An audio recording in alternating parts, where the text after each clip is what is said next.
பெருநாளைக்கு வட்டிலப்பம் செய்யறதுக்கு முந்திரி, பாதாம், பால்னி இதெல்லாம் இருந்தால் தான் செய்ய முடியுமா என்ன?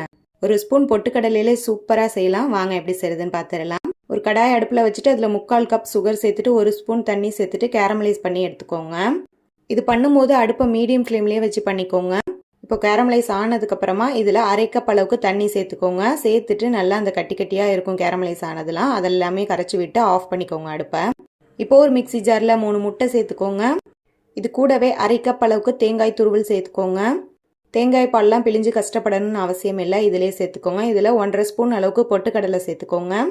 1/4 ஸ்பூன் பெருஞ்சீரகத்தூள் சேர்த்துக்கோங்க. ஃப்ளேவருக்காக 2 ஏலக்காய் சேர்த்துக்கோங்க. இதுக்கு பதிலாக நீங்கள் வெனிலா எசன்ஸ் கூட சேர்த்துக்கலாம். இப்போ இதில் ஒரு சிட்டிகை உப்பு சேர்த்துக்கோங்க. இது எல்லாத்தையுமே நல்லா நைஸாக அரைச்சி எடுத்துகிட்டு வந்துடுங்க. இப்போ நம்ம ஏற்கனவே கேரமலைஸ் பண்ணி வச்சுருக்கோம்ல, அந்த தண்ணியை அப்படியே இதில் சேர்த்துக்கோங்க. இதையும் ஒரு தடவை பல்ஸ் பண்ணி எடுத்துகிட்டு வந்துடுங்க. அவ்வளோதான், ஃபுல்லாக எல்லாமே மிக்ஸ் ஆகிடுச்சு. இப்போ இதில் நீங்கள் வட்டிலப்பம் செய்ய போகிறீங்களோ அதில் நல்லா நெய் அப்ளை பண்ணி விட்டுக்கோங்க. இப்போ இதில் நம்ம செஞ்சு வச்சுருக்க மிக்சர் எல்லாத்தையும் அப்படியே ஊற்றிக்கோங்க. இப்போ இதுக்கு மேலே அலுமினியம் ஃபாயிலை போட்டு நல்லா இந்த மாதிரி கவர் பண்ணிக்கோங்க. இதுக்கு பதிலாக நீங்கள் பிளேட் வச்சு கூட கவர் பண்ணிக்கலாம். இப்போ குக்கர் அடுப்பில் வச்சுட்டு அதுக்கு மேலே ஸ்டாண்ட் வச்சுட்டு தண்ணி ஊற்றிக்கோங்க. இப்போ இதுக்கு மேலே இந்த பவுலை எடுத்து வச்சுக்கோங்க. இப்போ குக்கரை எப்போதும் போல் மூடிட்டு விசில் வச்சு ஒரு 5 விசில் வச்சு எடுத்துக்கோங்க. ஈஸியாக ஒரு 10 நிமிஷத்துலேயே நமக்கு சூப்பராக வட்டிலப்பம் வந்து ரெடி ஆகிடும். இப்போ ஒரு டூத் பிக் அல்லது கத்தியை வச்சு குத்தி பார்த்தீங்கன்னா நல்லா ஒட்டாமல் வரும். இது உடனே சூட்டோட கட் பண்ணாமல் கொஞ்சம் ஆறுனதுக்கு அப்புறமா டீமோல்ட் பண்ணிக்கோங்க. அவ்வளோதான், சூப்பராக எம்மியான கேரமல் வட்டிலப்பம் நொடியில் ரெடி ஆயிடுச்சு.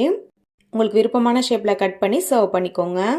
இதில் கேரமல் ஃப்ளேவர் இருக்கிறதுனால சாப்பிட்றதுக்கு அப்படியே சாக்லேட் சாப்பிட்ற மாதிரி இருக்கும். குழந்தைங்களுக்குலாம் ரொம்பவே பிடிக்கும். நீங்களும் இதுக்கு டிஃப்ரெண்ட்டாக இந்த மாதிரி வட்டிலப்பம் செஞ்சு பார்த்துட்டு எப்படி இருந்துச்சுன்னு கமெண்ட்டில் சொல்லுங்கள். இது புரியலன்னா நம்ம சேனலில் ஆல்ரெடி ஃபுல் வீடியோவும் இருக்குது, செக் பண்ணி பார்த்துக்கோங்க. இந்த வீடியோவை உங்கள் ஃப்ரெண்ட்ஸ் அண்ட் ஃபேமிலிக்கும் ஷேர் பண்ணிக்கோங்க. வீடியோ பிடிச்சிருந்தா லைக் பண்ணிவிட்டு மறக்காம நம்ம சேனலை சப்ஸ்கிரைப் பண்ணிக்கோங்க. தேங்க்ஸ் ஃபார் வாட்சிங்.